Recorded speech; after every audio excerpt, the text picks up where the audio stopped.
이사야는 이렇게 시작합니다. 첫째 달에 이스라엘 자손 곧 온 회중이 신광야에 이르러 백성이 가데스에 머물더니 라고 시작을 합니다. 그리고 미리암이 거기서 죽었더라 라고 이야기를 하는데요. 여러분, 여기서 말하는 첫째 달은 광야 생활의 40년째 되는 해의 첫째 달입니다.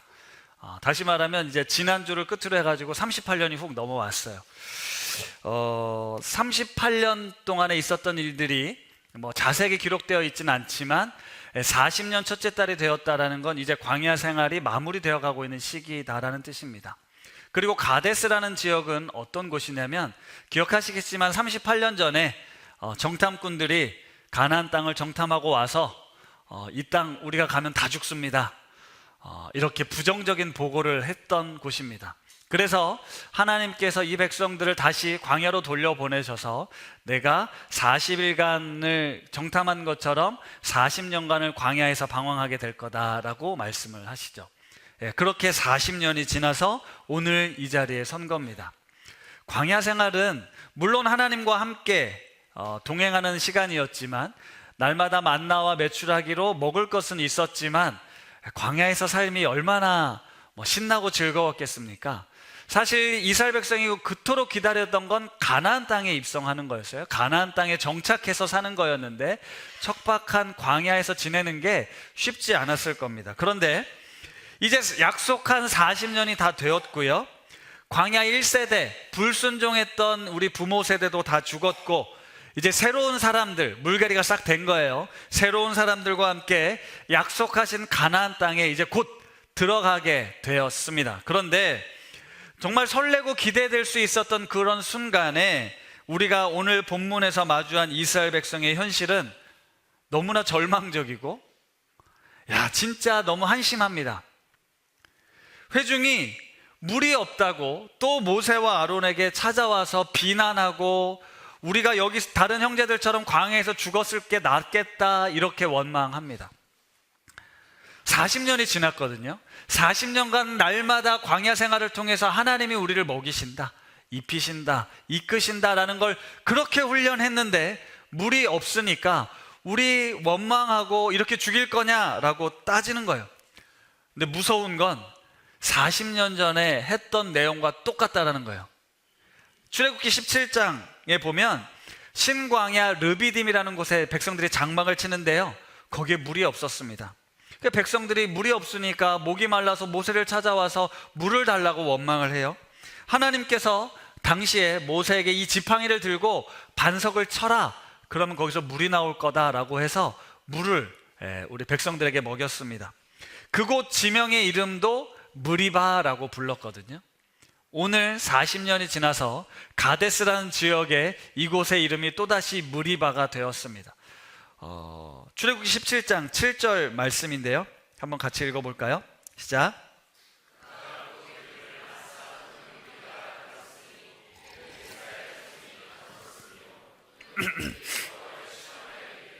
여호와께서 우리 중에 계신가 안 계신가 하였음이더라. 아멘. 이스라엘 자손이 하나님과 다투었다라는 표현이 나오고, 하나님이 정말 우리와 함께 계시는가 아닌가 시험해봤다라고 이야기를 합니다. 조금 전에 홍해를 가르고 이집트 대군으로부터 탈출한 이 백성들이 하나님의 기적과 능력을 만났을 때는 막 찬양하고 신나게 박수치고 하나님이 우리를 구원하셨다, 하나님이 우리를 지키신다라고 외쳤던 이스라엘 백성들이 물이 없자 원망하기 시작합니다. 우리를 왜 여기로 끌고 왔냐라고 불평합니다. 출애굽기 16장에 만나와 메추라기를 통해 그 이스라엘 백성 수많은 사람들을 먹이시는 기적이 16장에 있었다고요. 그런데 17장에 물이 없자 원망합니다. 하나님을 시험합니다. 당신이 계시다면 우리에게 어떻게 이럴 수 있습니까? 하나님 정말 계신 거 맞습니까? 분명 앞에서 하나님의 그 기적을 목도했음에도 불구하고 당장 내 눈앞에 문제가 생기니까 우리는 또다시 불신앙, 원망 찾아온 겁니다. 이게 우리의 존재론적 현실이에요. 사실 너무 절망적이죠. 믿음 없음, 아니 믿을 수 없음, 이것이 우리 삶에 늘 반복되고 있습니다. 그런데 이런 이스라엘 백성들의 반응, 태도를 보면서 오늘 본문에 모세와 아론이 보였던 반응과 또 우리 하나님께서 보여주셨던 그 반응을 오늘 한번 비교해서 살펴보려고 하는데요. 우리는 이 본문을 읽을 때 보통 이 포인트에 집중을 하게 됩니다. 12절 말씀인데요. 12절 말씀 한번 읽어볼까요? 여호와께서 모세와 아론에게 이르시되 나를 믿지 아니하고 이스라엘 내 거룩함을 나타내지 아니한 고로 너희는 이 회중을 내가 그들에게 준 땅으로 인도하여 드리지 못하리라 하시니라. 모세와 아론에게 하나님께서 이 벌을 주시는 내용이 나오거든요. 사실 백성들이 원망하고요, 백성들이 불평했는데 정작 혼나는 건 지금 모세와 아론이 혼나고 있습니다. 너희는 가나안 땅에 들어가지 못한다. 모세와 아론, 너희도 가나안 땅에 못 들어가. 이런 청천벽력 같은 소리를 듣게 됩니다. 그 이유는 12절에 보면 너희가 나를 믿지 아니하고 이스라엘 자손의 목전에서 나의 거룩함을 드러내지 못했기 때문이다 라는 겁니다. 하나님을 믿지 못하고 이스라엘 백성들 앞에서 거룩함을 나타내지 못했다라는 말, 이게 무슨 의미길래, 뭘 어떻게 했길래 모세와 아론이 이렇게 혼이 나는 걸까, 이런 벌을 받는 걸까? 우리는 여기에 집중을 하게 된다는 거예요. 그래서 왜 그랬을까 원인을 찾기 시작하는데요, 10절과 11절에 답이 나와 있습니다. 같이 읽어볼게요. 모세와 아론이 회중을 그 반석 앞에 모으고 모세가 그들에게 이르되 반역한 너희여 들으라. 우리가 너희를 위하여 이 반석에서 물을 내랴 하고 모세가 그의 손을 들어 그의 지팡이로 반석을 2번 치니 물이 많이 솟아나오므로 회중과 그들의 짐승이 마시니라. 화면 띄워주시고요, 이 본문 띄워주시고, 어쨌든 백성들이 물을 달라 했고 모세가 지팡이로 반석을 쳐서 물이 나왔습니다. 회중들과 짐승들이 그 물을 마셨어요. 근데 이 앞부분의 내용들을 살펴보면 모세가 뭘 잘못했는지를 찾게 되는데요, 첫 번째로는 우리가 너희를 위하여라는 단어입니다. 하나님께서 네가 반석에다가 명하면 내가 물을 내줄 거야 라고 말씀하셨는데, 모세는 지금 이스라엘 백성들 앞에서 우리가 너희를 위해 물을 주랴 라고 이야기를 했다라는 거예요. 그리고 두 번째 잘못은 뭐냐면 반석을 2번 쳤다고 나오죠. 근데 앞부분에 보면 하나님께서 반석을 향하여 명해라, 반석에게 물이 나와라 라고 명하라 라고 이야기를 했는데 모세가 그 말을 안 듣고 반석을 쳤다는 거예요. 이게 모세의 잘못이라는 겁니다. 이게 하나님의 거룩함을 드러내지 않았다라는 거예요. 모세가 자기가 마치 하나님이 된 것처럼 우리가 너희를 위해 물을 주랴 그러면서 반석을 2번 쳤다, 이걸 모세의 잘못으로 지적합니다. 하나님께서 모세가 화가 났어요. 너희가 내 말을 온전히 지키지 않았다, 네가 마치 하나님인 것처럼 행동했다라고 말씀하시는 거거든요. 우리의 해석은 보통 이렇게 흘러갑니다. 모세가 그렇게 애쓰고 노력했지만 결국 마지막에 하나님 말씀에 불순종해서 가나안 땅에 못 들어갔대. 어떻게 해야 돼? 우리 100% 하나님 말씀은 전적으로 순종해야 돼. 하나님이 시키는 대로 순종해야 돼. 그렇지 않으면 벌받아. 그리고 자칫 교만해지면, 마치 내가 하나님이 된 것처럼 행동하게 되면 우리는 하나님의 심판을 받게 돼 있어 라고 우리는 설교를 하게 된다는 거예요. 모세가 가나안 땅에 들어가지 못한 건 모세의 잘못 때문이라고 우리는 자연스럽게 해석한다라는 거죠. 우리가 복을 받지 못하는 건 우리가 잘못했기 때문이야. 그 잘못의 원인을 찾아가고 그 잘못을 지적함으로써 다시 복을 받으려면 이렇게 해야 돼 라고 이야기를 한다라는 거죠. 그런데 말씀을 준비하다 보니까요, 이 모세의 입장에서 한번 생각해 보니까 모세를 좀 변명해 줘야겠다 싶은 생각이 들었습니다. 아까도 처음에 말씀드린 것처럼 여러분 40년의 광야 생활이 끝나가고 있어요. 그렇죠? 이제 약속의 땅으로 들어갈 때가 됐습니다. 모세 입장에서 생각해 보세요. 40년 전에 하나님이 약속하신 땅에 들어갈 수 있었잖아요. 자기 팔팔할 때. 이 백성들이 불평하지 않고 원망만 하지 않았으면 그때 가나안 땅에 들어갔습니다. 정착할 수 있었어요. 이제 잘 먹고 잘 살 수 있었습니다. 그런데 불순종으로 말미암아 40년을 광야에서 돌았다고요. 그리고 이제 불순종했던 1세대가 죽고 새로운 세대가 함께 시작하려고 했었던 그때 이스라엘 백성들의 모습을 보면서 모세가 어떻겠습니까? 트라우마에 빠지지 않았겠어요? 40년 전에 했었던 부모가 했던 그 짓을 자녀들이 똑같이 하고 있는 거예요. 예? 자기를 찾아와서 왜 우리를 여기 끌고 와서 죽이려 하냐, 애굽이 좋았다, 우리도 부모님들처럼 광야에서 죽는 게 나았을 뻔했다 라고 이야기를 하는 거예요. 모세 입장에선 너무너무 당황스럽고 화가 났을 거라고요. 당연하지 않으세요? 모세가 잘못했다고 생각하십니까? 모세라면, 여러분들이라면 그 정도 화는 날 거 아니에요. 광야 생활을 어떻게 이렇게 훈련해서 이만큼 됐는데 여전히 도돌이라니, 다시 제자리라니 너무너무 화가 났을 거라는 거예요. 그런데 너무너무 화가 났을 모세가 처음 했던 행동이 뭔 줄 아세요? 백성들이 찾아와가지고 원망하고 막 죽이려고 할 때 모세가 했던 행동이 뭔지 아십니까? 모세가 화를 냈나요? 소리를 질렀습니까? 뭐 집어 던졌나요? 6절에서 7절 말씀입니다. 같이 한번 읽어볼게요. 시작.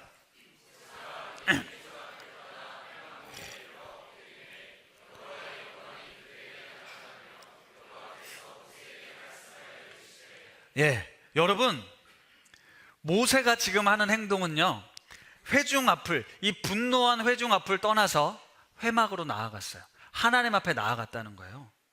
이건 너무너무 신앙적 행동이잖아요. 그렇죠?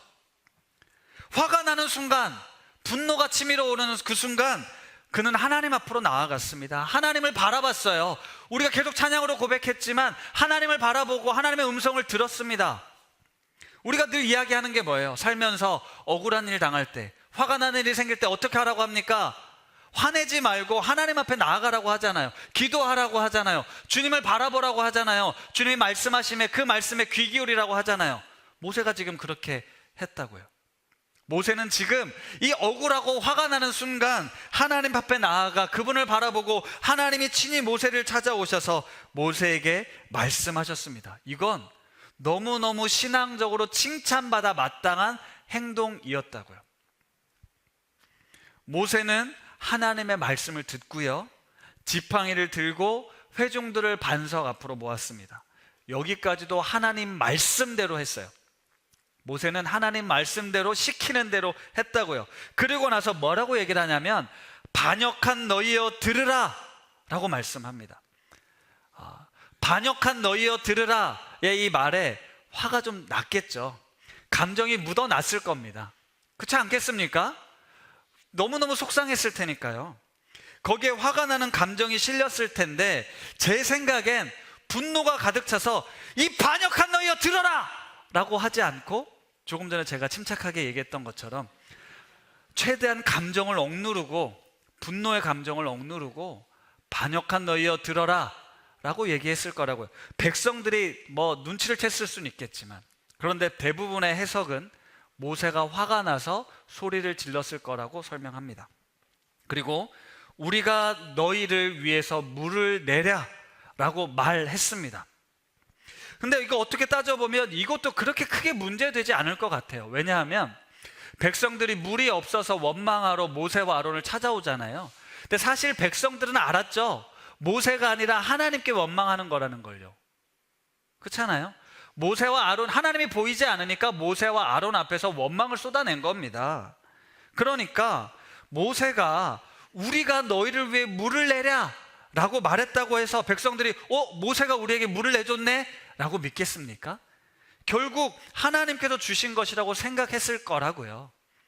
모세가 그렇게 화가 나서 이야기를 했어도 백성들은 그렇게 이해하지 않았을 거라는 겁니다. 그리고 또 생각해보면 아까 출애굽기 17장에 보면요, 똑같은 일이 있었을 때 하나님께서 뭐라고 얘기를 하냐면 너 지팡이를 들고 반석을 쳐라. 그때는 반석을 치라고 얘기를 했어요. 그러니까 모세 입장에선 지금 40년 전 일이 똑같이 반복되잖아요. 하나님이 뭐라고 말씀은 하셨겠지만 40년 전에도 그렇게 행동했으니까 반석을 쳤겠죠 라고 생각할 수 있지 않겠냐고요.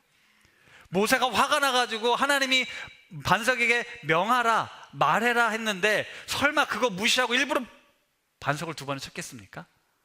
네, 물론 그렇게 쳤다라고 우리는 생각합니다. 그래서 벌 받을 만하다, 혼날만 하다. 하나님 앞에서 그렇게 불경스럽게 분노하고 이스라엘 백성들 앞에서 노를 바랬던 거 모세의 잘못 아니냐? 그래서 그는 가나안 땅에 못 들어갔다라고 볼 수 있다라는 거예요. 그런데 어쨌든 제가 변명해 보면 모세가 이렇게 행동한 게 그렇게 잘못한 걸까? 모세가 40년간 이 백성들의 원성을 들어가며 수많은 사람들이 이끌고 여기까지 왔는데 이 바위 좀 내리쳤다고, 우리가 물을 내야 되냐라고 이야기했다고 하나님이 너 불순종했어? 내 말 안 들어? 내 말 제대로 순종 안 해? 너 가나안 땅에 못 가. 정말 이러신 분일까요? 이렇게 우리는 하나님을 가끔 너무하시다라는 분으로 오해한다라는 거예요. 내가 이렇게 했었는데 어떻게 내 공을 알아주지도 않고 이렇게 억울한 일을 당하게 하시지? 하나님 정말 계신 거야? 하나님이 계신가 안 계신가 우리가 불신앙한다라는 거죠. 지난주에 말씀드린 것처럼 우리는요, 이런 사건들을 보면 자꾸 부정적인 것, 뭘 잘못했지? 뭘 잘못해서 이런 결과가 나온 거지에 집중한다라는 거죠. 그래서 우리는 설교자들은 이 무서운 하나님에 대한 이야기를 많이 하는 거예요. 야, 모세가 그렇게 고생했는데 결국 약속의 땅에 못 들어가는 거 봤지?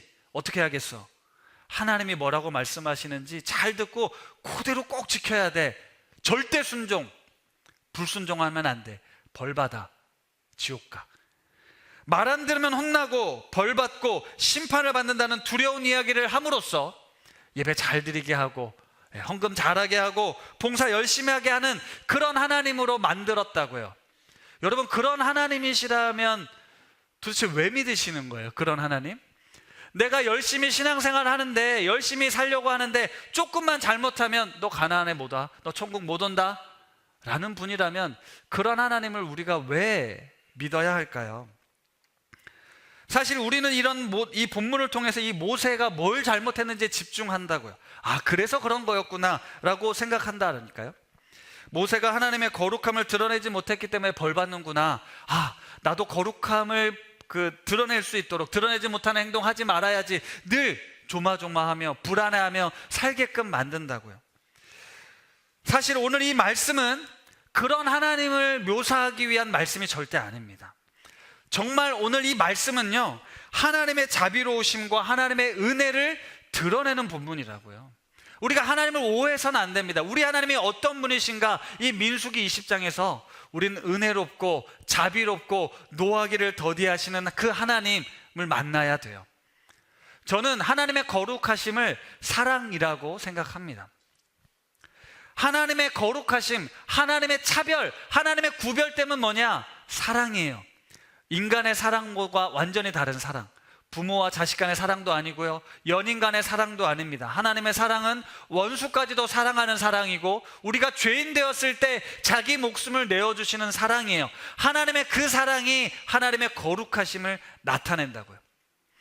이런 존재들을, 이런 인간들을 40년 동안이나 그렇게 애쓰고 애지중지 키웠는데 똑같이 반항하는 그 인간을 향해 하나님은 변함없이 인자와 자비를 베푸신다고요. 이게 하나님의 사랑, 이게 바로 하나님의 거룩하심입니다. 오늘 본문은요, 인간의 연약함과 부족함과 한계를 드러내는 거예요. 우리가 아무리 애쓰고 노력해도, 우리가 아무리 자식을 다루고 얼래도 똑같이 반복되잖아요. 우리의 죄성이 반복되지 않습니까? 우리의 실수가 반복돼요. 우리의 불순종이 반복됩니다. 우리 인간은 도저히 못하겠다, 더 이상 견딜 수 없다라고 말하지만 우리 하나님은 그럼에도 불구하고 여전히 변함없이 똑같이 그 자리에서 우리를 기다려주시고 품어주신다고요.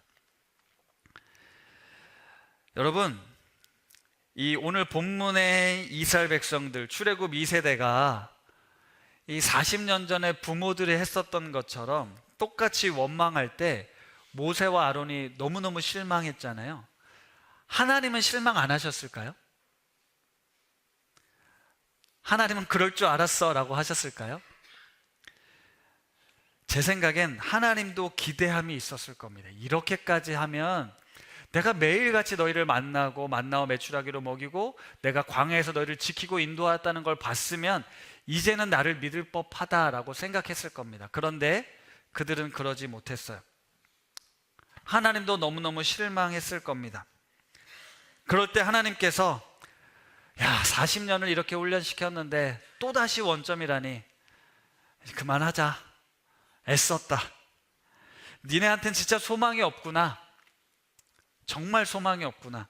우리 그만하자 라고 하실 법합니다. 그런데 하나님은 모세와 아론이 하나님을 찾아오잖아요. 하나님, 너무 민망한데요. 얘네들이 또 물 달라고 이렇게 난리칩니다. 죽으려고 해요. 하나님이 뭐라고 합니까? 그래, 야, 도저히 나도 못하겠다. 이제 그만하자 라고 말씀하지 않고 너희들을 위해, 그 백성들을 위해, 불평 많은 백성들을 위해 물을 내어줘라 라고 말씀하세요. 이게 우리가 믿는 하나님, 우리가 믿고 고백하는 하나님입니다. 사실 그 은혜가 지금 나에게 있기 때문에 우리가 살고 있는 거예요. 그런데 우리는 그 은혜로 내가 살고 있는 건 또 잊어버리고 우리 삶에서 벌어지는 그 말도 안 되는 이야기들, 억울한 일들, 속상한 일들 때문에 또 불신하고 원망한다라는 거죠. 13절에 보니까 이스라엘 자손이 여호와와 다투었으므로 이를 무리바 무리라 하니라 말씀합니다. 무리바, 다툼이란 뜻이에요. 이스라엘 백성은 여전히 하나님과 다투고 있습니다. 가나안 땅을 목전에 두고서도요.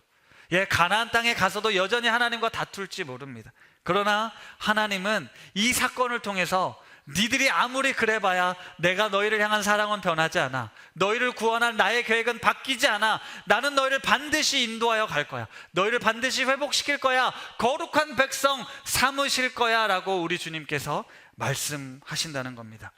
그렇게 모세와 아론을 통해 하나님이 어떤 분이신지를 드러내기를 원하셨는데 모세와 아론 역시 인간이기에 백성들 앞에서 하나님의 거룩함을 드러내지 못했다라고 책망하신 것이고, 하나님은 이스라엘 백성들 앞에서 자신의 거룩함을 드러내신 겁니다.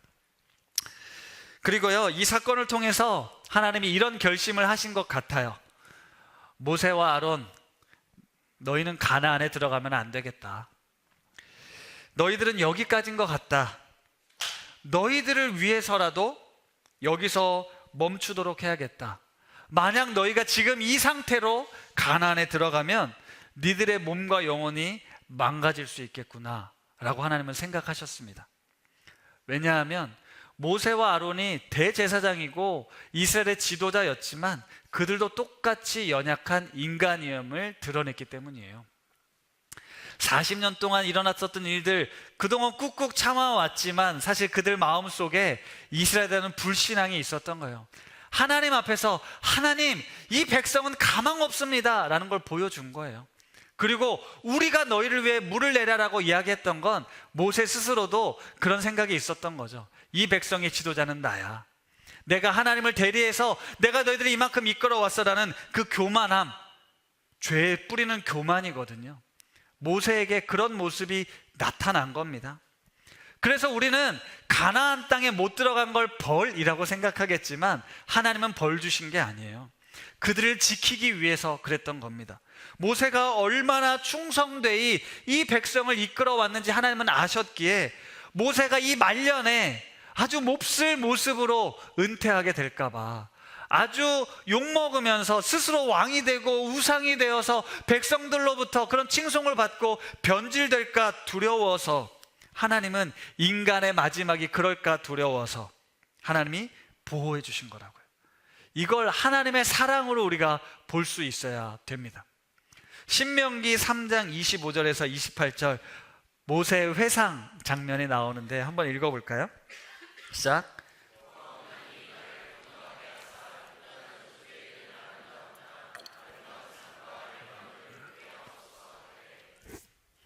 여호와께서 너희 때문에 내게 진노하사 내 말을 듣지 아니하시고 내게 이르시기를 그만해도 족하니 이 일로 다시 내게 말하지 말라. 너는 비스가산 꼭대기에 올라가서 눈을 들어 동서남북을 바라보고 내 눈으로 그 땅을 바라보라. 너는 이 요단을 건너지 못할 것임이니라. 너는 여호수아에게 명령하고 그를 담대하게 하며 그를 강하게 하라. 그는 이 백성을 거느리고 건너가서 내가 볼 땅을 그들이 기업으로 얻게 하리라 하셨느니라. 네, 모세도 가고 싶었습니다. 네, 자기도 가고 싶었다고요. 하나님, 나도 좀 건너가면 안 될까요? 라고 이야기를 했습니다. 그런데 하나님이 그만하면 족하다라고 말씀하세요. 사실 모세가 한 번의 실수로 가나안 땅에 못 들어간 게 아닙니다. 여기 26절에 보면 여호와께서 너희 때문에 내게 진노했다라고 이야기를 해요. 리더로서 어떤 그 책임을 지게 된 거죠. 하나님께서 이 백성 때문에 내게 진노하셔서 나는 가고 싶지만 내게 이르시기를 그만해도 족하니 다시 언급하지 말아라 이야기를 하십니다. 사실 하나님은 모세를 찾아가셔서 모세에게 잘 설명하셨을 것 같아요. 모세는 억울하게 하나님은 억울합니다가 아니라 하나님 그러해서 그렇게 하신 거군요 라고 충분히 납득했을 것 같습니다. 모세가 얼마나 수고했는지 그 희생을 하나님이 아시죠. 비록 가나안에 들어가지 못한 아쉬움은 있지만 여러분, 가나안에 못 들어갔다고 해서 모세의 인생을 실패한 인생이라고, 실패한 지도자라고 말할 수 없습니다. 무의미한 삶을 살았구나, 그렇게 애써봤자 결국 가나안 땅에 못 들어갔잖아, 결코 그렇게 말할 수 없다고요. 우리는 이 사건을 통해서 모세가 한 번의 실수로 벌받아서 이런 결과가 나왔다라고 판단할 수 없습니다. 우리 하나님을 그렇게 속 좁은 분으로 오해해서는 안 돼요. 이 모습 역시 모세를 향한 하나님의 배려와 사랑이었다고요. 하나님은요, 우리의 생각과 많은 부분이 다릅니다. 우리가 이해하고 우리가 품을 수 있는 한계를 넘어서는 분이세요. 40년이 넘도록 변하지 않는 그 백성을 향해 한결같은 사랑으로 대해 주십니다. 모세와 아론을, 그들의 수고를 무시하거나 외면하지 않으시고 그들을 위해 가장 선한 길로 인도하신 분이 바로 하나님이시라는 거죠. 따라서 우리 역시도 이 땅을 살아가면서 마주하게 되는 여러 가지 어려움, 때로는 억울함, 속상하고 괴로운 일들이 있다 할지라도 우리가 하나님을 바라보아야 합니다. 그런데 하나님을 바라보지 못하고 불신앙적인 모습을 하고 원망하고 불평한다 할지라도 우리 하나님은 그런 우리를 비난하거나 정죄하지 않으시고 우리를 다시 십자가 복음의 은혜로 돌이키게 하신다는 것입니다. 이게 하나님의 무한한 자비와 사랑입니다. 우리 공동체가 바로 그 자리에 서 있는 거예요. 말씀을 마무리하겠습니다. 보네포 목사님께서 쓰신 성도의 공동생활이라는 책에 보면 이런 구절이 나옵니다. 형제 자매들에 대해 실망하고 환멸을 느낄 때 비로소 진정한 그리스도인 공동체는 시작된다라고 말했습니다. 여러분, 우리 삶에 위기가 찾아오면요, 어려움이 찾아오면 비로소 우리의 실체가 드러납니다. 우리의 믿음이 드러나요. 지금 우신 공동체 너무 좋고 목사님 너무 성품 좋고 지금은 위기가 없어요. 별 위기가 없으면 너무 좋은 것 같죠? 우리에게 위기가 찾아올 수 있습니다. 찾아오죠. 문제가 생길 수 있어요. 그때 우리의 현실이 적나라하게 드러날 거라고요. 그럴 때 우리가 반응해야 되는 게 뭐라고요? 우리가 형제 자매들의 실망하고 환멸을 느끼는 것, 그제서야 비로소 예수 그리스도가 필요하다는 걸 알게 된다고요. 그렇지 않으면 내 능력으로, 내 인품으로, 내 실력으로 이렇게 하고 있다, 이렇게 되고 있다라고 착각한다고요. 절대 아니라는 겁니다. 우리의 삶에는 언제나 위기가 찾아오고 그로 인해 우리의 믿음이 흔들립니다. 그게 우리의 존재라고요. 그럴 때 하나님이 원하시는 건 하나님을 바라보고 하나님을 의지하는 거라고요. 우리가 불신앙적인 모습을 보이고 하나님 보시기에 적절하지 못한 행동을 하는 것을 보고 서로 비난하고 지적하는 것이 아니라 우리의 연약함을 같이 보듬어 안고 함께 하나님의 은혜를 구하는 자리로 나아가야 한다는 거죠. 여러분들도 저에게 실망할 때가 올 것이고 저도 여러분들에게 실망할 때가 있을 겁니다. 우리의 삶은요, 가족이든 친구든 성도든 우리의 관계 속에 여러 가지 위기가 찾아온다고요. 우리가 날마다 하나님 앞에 회개하고 다시 돌이키려 하고 오랜 동안 신앙생활을 해도 우리가 다시 되돌아 제자리로 되돌아가는 것 같은 때가 찾아올 겁니다. 그럴 때 우리는 신실하신 하나님, 우리를 여전히 변함없이 지키시고 바라봐 주시는 하나님께서 우리를 어떻게 반응하시는지 오늘 이 말씀을 기억하십시오. 하나님 앞에 서 있는 인간들은 절대로 완전할 수 없습니다. 우리는 예수 그리스도를 통해서만이, 하나님의 은혜를 통해서만이, 하나님의 사랑을 통해서만이 완전해질 수 있는 존재이기에 지금 이 땅에서 경험하고 있는 수많은 어려움들과 아픔들과 상처들을 우리 힘으로, 우리의 노력으로 할 수 없음을 고백하고 그 민낯과 그 처절한 현실 앞에 다시 주님 앞에 엎드리십시오. 예수 그리스도가 중심이 되는 이 우신 공동체를 통하여 하나님의 은혜 가운데 서로의 연약함을 이해하고 받아줌으로 하나님의 자비와 은총에 이끌림 받는 우리 우신 성도님들의 삶이 되실 수 있기를 바랍니다. 죄인들의 모임인 우리 공동체임을 잊지 마십시오.